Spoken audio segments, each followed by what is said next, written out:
ternyata kadang laundry sepatu yang menawarkan jasa reparasi itu akhirnya digarap ke mereka gitu. Apakah mereka sadar dengan adanya jasa reparasi profesional?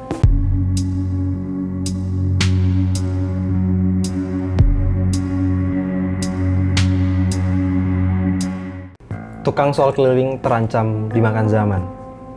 Jadi sekitar tahun 2014 sampai 2017 itu masa transisi yang sulit ke era digital. Kalian pasti ingat gimana pertentangan antara ojek online dan ojek pangkalan saat itu. Sampai mereka mau pick up dan drop aja harus nunggu di depan portal gitu, di depan komplek dan di depan kampung gitu. Dan mereka tuh nggak bisa masuk, kan ngeri ya. Tapi itu jadi permulaan yang bagus karena sejak ojek online benar-benar diterima, semua pekerjaan yang mengadopsi sistem digital jadi mudah diterima juga. Nggak cuma soal digitalisasi, tapi juga perubahan bentuk usaha, juga naik level jadi lebih profesional. Misalnya kayak warung kopi, sekarang jadi coffee shop. Mereka tuh udah mulai belajar tentang dekorasi dan teknik brewing yang benar. Terus ada awul-awul atau babebo, baju bekas bos ala bapak-bapak. Jadi thrift shop yang bisa menggait anak muda. Intinya modernisasi lah. Nah, kalau jasa reparasi sepatu profesional, menurut kalian asal-usulnya dari mana? Nanti kita bahas, karena sekarang kita akan fokus ke versi tradisionalnya. Iya, tukang sol keliling. Jasa ini bisa dibilang tak lekang waktu, karena orang tua, bahkan mungkin kakek nenek kalian, masih melihat tukang sol keliling dengan versi yang hampir sama. Keliling dengan membawa perlengkapan yang dipanggul. Cuman perbedaannya mungkin ada di skill yang jelas sudah berkembang. Karena perkembangan sepatu juga yang semakin pesat gitu. Jadi rasanya itu tuh udah jadi tuntutan buat mereka. Selain upgrade hard skill, menurut kalian upgrade skill bisnis dan teknologi itu jadi tuntutan juga nggak sih buat mereka? Kayak kasus yang warung kopi dan awul-awul tadi. Kalau iya nih, sebuah pertanyaan muncul. Kapankah giliran tukang sol keliling tergerus modernisasi? Atau jangan kejauhan deh, kita agak mundur. Apakah mereka sadar dengan adanya jasa reparasi profesional? Karena nggak dipungkiri sekitar 5-8 tahun terakhir, bengkel reparasi kian menjamur. Bahkan laundry sepatu kecil pun juga buka menu jasa reparasi. Supaya kita nggak sekedar menduga-duga nih, tim Shoe Workshop telah mewawancarai beberapa tukang sol keliling buat memastikan hal ini. Sekaligus kita mau ngasih tahu gambarannya ke kalian gimana sih kondisi usaha mereka sekarang. Dan inilah hasilnya. Fadil. Panana. Pade. Garut. Ayo tinggal yang tadi. Inhopteng. Noveng. Awet di Tasik. Ayeuna tinggal di Nyangseret. Tasik. Aina lingi di Di Pajagalan. Pajagalan linggina.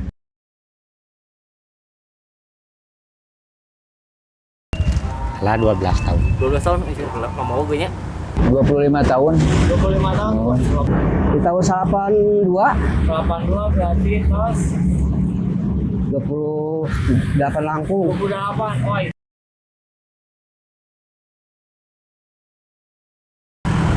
Saya jahit sepatu, sendal, tas, Ganti sol biasa.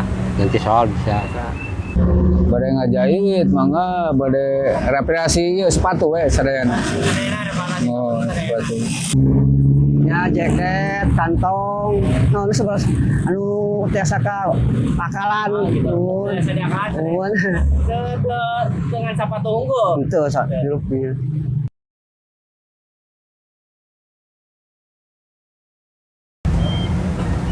Sinang palai, Sigereleng, Dengki, Kurdi, kadang Cisero, Cisada, Pasir Bukarwangi. Main akangnya. Ya. Itu nago kak. Oh di dia we. Mohon di dia. Mangkal ya, Mangkal.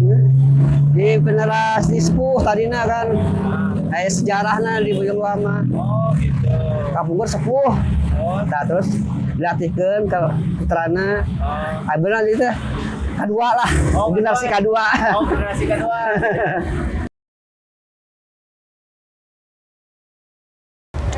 bebas rupa banyak rupa-rupa lah. Rupa-rupanya sendal lagi sami rupa-rupa. Aya tas. Sami Sami tas sakinya. Teu aya merek nu. Pokoknya mah nu ruksak. Pokoknya nu ruksak tiasa we nya. Tapi rupi, mohon istri pamaget. Ya, mohon. Saku sepatu pasti kawatakan. Oh, sepatu mah geus ka. Tahun.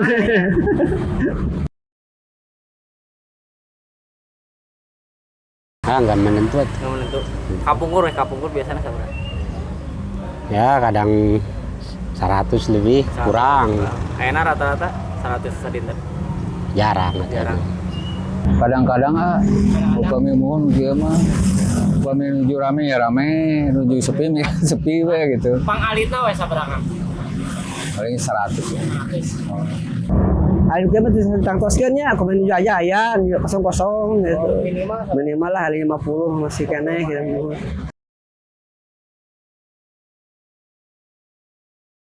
Kapungkur sareng raka. Oh, raka Oh. biasa.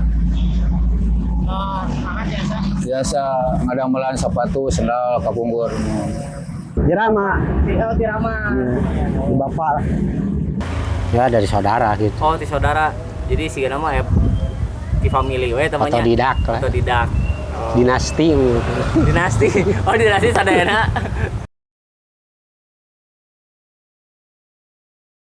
Bapak mah alhamdulillah pengalaman mah. Bangunan, dagang, jaga ya MCK, WC. Jakarta kemarin waktu 2017 dapat 4 tahun di pasar Koja. Iya. Oh, Dacan. Enggak. Tacan. Jenten pas udah bisa mah langsung we nya keliling-keliling.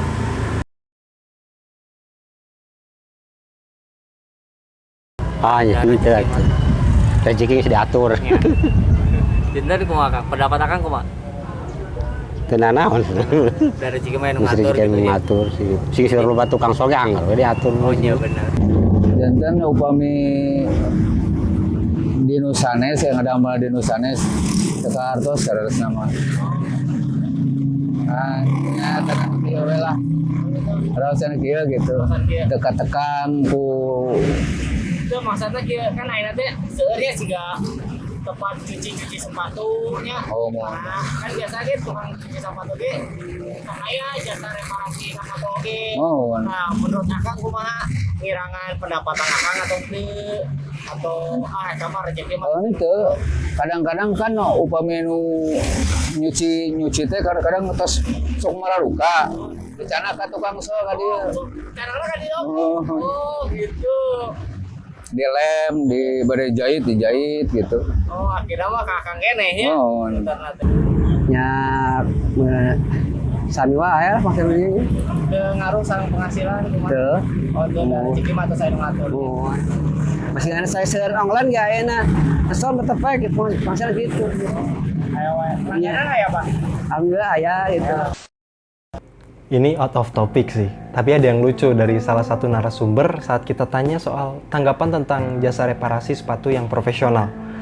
Ternyata kadang laundry sepatu yang menawarkan jasa reparasi itu akhirnya digarap ke mereka gitu. Jadi dioper lagi ke tukang sol tadi. Wah ini kan menarik ya. Kapan-kapan kita investigasi soal ini ya. Oke.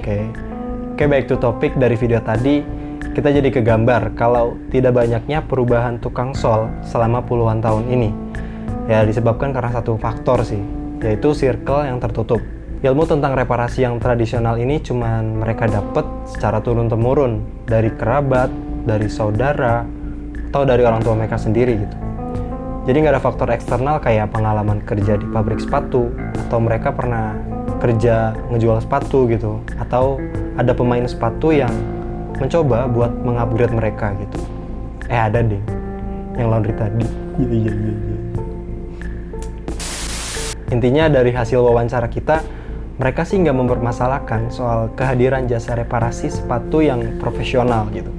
Alasannya jelas karena sejauh ini belum ada perubahan pendapatan yang signifikan. Nggak kayak kasus ojek pangkalan yang beneran mati digusur sama ojek online. Mungkin berandai-andai aja nih, misalkan ada jasa reparasi sepatu panggilan.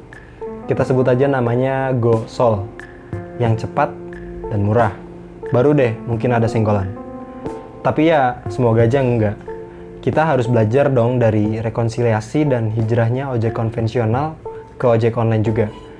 Jadi intinya eksistensi bisnis tukang sol keliling ini gimana? Apakah aman? Atau terancam tergusur dengan yang lebih profesional? Kita kasih jawabannya. Shoe Workshop sendiri sudah beroperasi sekitar 4,5 tahun dan kita nggak memungkiri kalau bisnis semacam ini udah banyak yang nembak. Dan menjawab pertanyaan soal asal-usul jasa reparasi profesional tadi, ternyata bisnis ini berangkat dari movement para pemain sepatu, baik pedagang atau produsen, tapi bukan tukang sol. Artinya apa? Artinya kemungkinan senggolan market kita pun sangat kecil. Bingung nggak? Jadi gini, kami yang menjalankan reparasi sepatu secara profesional, paham betul gimana metode reparasi yang proper dengan modal wawasan produksi sepatu. Misalnya mesin, bahan kimia yang dipakai, bahan baku yang digunakan, dan sebagainya lah. Otomatis, biaya yang kita tawarkan ke konsumen pun nggak bisa semurah tukang sol keliling dong. Otomatis juga kita memasarkannya pun ke segmen market yang berbeda. Jadi intinya customer kita nggak akan tertukar, nggak kayak jodoh. Misalnya, kalau kalian reparasi ke tukang sol keliling, biayanya cuma 50.000. Kira-kira berapa harga sepatu yang kalian percayakan untuk mereka reparasi? Terus tiba-tiba nih, kalian tahu ada jasa reparasi sepatu yang lebih profesional dengan harga 200.000. Gimana reaksi kalian? Mahal. Atau sebaliknya, kalau kalian punya sepatu seharga 1-2 juta dan ada kenangannya, terus memutuskan untuk direparasi, kira-kira opsi di kepala kalian akan dibawa kemana sepatu itu? Silahkan asumsikan dan cobalah sendiri. Kalau ada informasi yang kurang valid, kalian boleh kritik di kolom komentar. Jangan lupa like dan komen di video ini.